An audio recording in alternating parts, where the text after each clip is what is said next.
Welcome to this video where I'm joined by Jason Harris Cohen, founder of Landlord Buyer. And Jason, I thought you'd be a really interesting person to talk to about the challenges facing landlords, because your new company, Landlord Buyer, has a specialist service to buy tenanted properties, and clearly you've set that up for a reason, and it is undoubtedly because landlords are facing quite a few challenges. What are the kind of issues that are driving landlords towards using your service? I think generally, with the taxation changes that have coming into effect, specifically from April 2017, and also the tax changes which happened last year, such as the reduction of sort of wear and tear allowances and things such as that, we're finding that landlords are fed up with the regulatory burden and the potential financial strain from their buy-to-let properties. A lot of people have realised that it might not be profitable anymore. Yeah. When we're in a sort of economy which is a little bit uncertain, with the Brexit situation, with other political events and also economic events worldwide, if there's no growth for 5 years and you've had a property which is just about washing its face, what happens when you have a substantial bill come in? What happens when you have to repair the boiler or put on a new roof potentially? That could wipe out 5 years of gains for you, and then you're selling a property which has deteriorated in condition after 5 years. So Landlord Buyer are here to help them landlords who want to cash in their property, who want a guaranteed option to selling a tenanted property, not to have to disrupt their tenants or have the hassle of evicting them, going through a mindful court process, which can be a real minefield if you don't know the steps to take and you haven't got the right advice. So again, even us as professional landlords, when we serve notices, we instruct our solicitor to do so. To make sure that they're done correctly, and we have no issues when we have to potentially apply to court for possession. We find that with the latest taxation changes, an increasing number of landlords are now fed up and they want a certainty. They want to release their capital. They want to enjoy the finer things in life. Potentially they're at an age where they want to just go on holiday. They want to potentially give a deposit to their grandchildren or children to help them get on the ladder. Yeah, true. Lots of people, especially landlords with larger portfolios, who are quite asset rich. It doesn't mean that that they could be cash poor, and therefore they've worked all their life to build up these assets. They now want to realise them.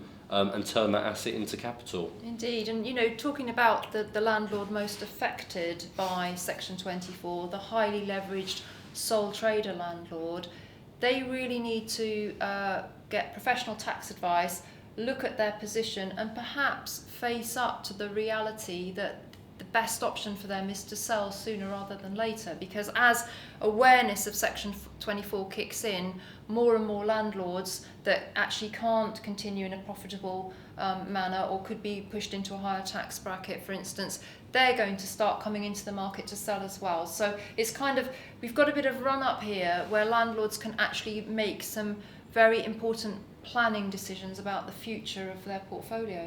Certainly. I think, we was all hopeful, and especially the sort of work by the NLA and other sort of key figures in the property industry, campaign, and the judicial review last year. We was all hopeful that would get sort of challenged really and overturned, and unfortunately we then found out at the end of last year that the government are going to be pressing ahead with this.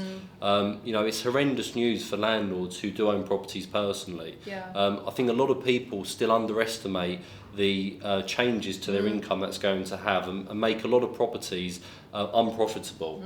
And I think when landlords realise, when they next meet with their accountant following the changes this year in 2017, and they realise that they're actually going to have to put their hand in their pocket each month to service their debt, I think there'll be a huge influx of landlords looking to sell their property.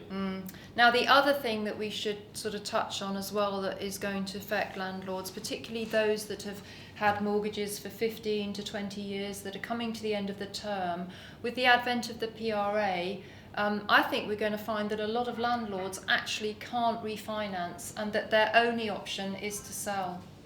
Correct, and I certainly think that is going to be another major issue that we face.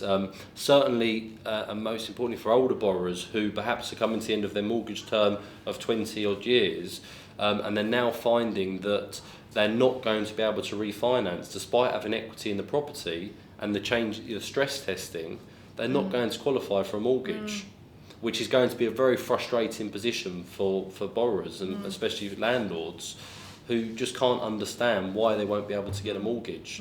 That may then result these people going to other forms of finance, such as potentially crowdfunding, which can also be a bit of a minefield, and bridging lending. And although it's great, bridging lending can be a great alternative for people looking to borrow with certainty. It's equally very expensive, with typical rates starting from about 0.65% a month. And it would only be a very short-term solution. So. Exactly, and they have to have an exit strategy as well. And I think a lot of people will think that will be a quick solution, and hope that they'll be able to find a longer-term solution a year later, and then find that they'll have the same issue later on. Yeah, no, I totally agree with you. Now, you're a landlord yourself, and you have come to this with your landlord hat on when you set up Landlord Buyer to create a service that is sympathetic to the landlord's position, that solves the problem with a tenanted property, buying it really quickly, not having to disrupt the tenant, no viewings, all that kind of thing. You want to be very ethical about what you're doing, and you've done a lot of things where you've kind of voluntarily committed to professional standards. Correct. We're sort of members of the Property Ombudsman. We're also proud to be members of the National Landlord Association, committed to being professional and accredited landlords. What we offer at Landlord Buyer is really to give landlords a reliable buyer for their property. We can give them the certainty. We can exchange contracts within as soon as 48 hours with a completion date to sue. We can be a guaranteed buyer for your property, which means that there isn't any tenant disruption, which means that you haven't got endless viewings or showings of your property with the worry that it may be, in a mess or not as well kept as you would have hoped. So therefore, we're getting a record number of landlords who are looking for an easy option to sell their property.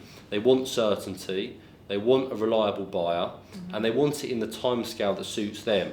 And that can be in as soon as 10 days. So we can complete a transaction in 10 days or sooner. And that's our current sort of average time, really, of completing a transaction. It works in everyone's interest to expedite the process. And also to improve our reputation constantly. Yeah, and you do have cash funds. You're not a broker selling leads to somebody else. You Correct. are a genuine cash buyer. Correct. And can prove that, can't you? That's right, and I think one of my chairman, one of our co-directors, a guy called Steve Hayes, he founded loans.co.uk, which was a substantial company that he sold and chose to invest his capital in me, and the company which I'm the managing director of. So we're very, very in a strong cash position. We've got huge surplus funds at the moment which we're keen to invest, and we want to buy as many properties as we can. We're happy to buy portfolios, we're happy to buy problem properties. We're happy to buy short lease flats. We'll buy any type of property in any condition throughout England, and give certainty to landlords who want to cash in. Indeed, and just to finish, at Property Tribes, we really encourage you to do due diligence, and Jason just wanted to make a point on that Landlord Buyer is a new company, and if you want to do due diligence on Jason and his other holding company, then you actually want people to do that, don't Certainly, you? We've got nothing to hide. Our company is Open Property Finance Limited. We want to make sure, we believe we're the leading house buying company in the UK, and we want to promote that, and we want you to compare apples with apples. So if you are speaking to a competitor, find out exactly who you're dealing with. What is the name of their limited company? How many properties do they hold on their balance sheet? What is the size of that company? You're welcome to do all the due diligence on us. And that's why we believe we're better and different to our competitors, because we can deliver on our promises. We want to under-promise and over-deliver, as opposed to sort of some of the more unscrupulous companies in the market who will make promises and they just can't deliver on them. No, I totally agree. And if you're interested in finding out more about Jason's service, you can click on the banner at the top of this thread. And just to again state that we are being realistic here, aren't we, Jason? We're not scaremongering. We don't want to be seen as vultures hovering over people, because the fact is that Section 24 and the PRA are going to impact on people and they are going to need a solution. And that's just life. The goalposts have been changed for landlords, and that's why we're all so up in arms about it, aren't we? Certainly. And I couldn't put it any better myself, Vanessa. So I think you've done an excellent job there summarising it, really. Thank you. Okay, well, thanks for watching, and if you've got any questions for Jason, do pop them below the thread, because you're more than happy to come on and answer, aren't you? Yeah, thanks very much for your time today. Thank you.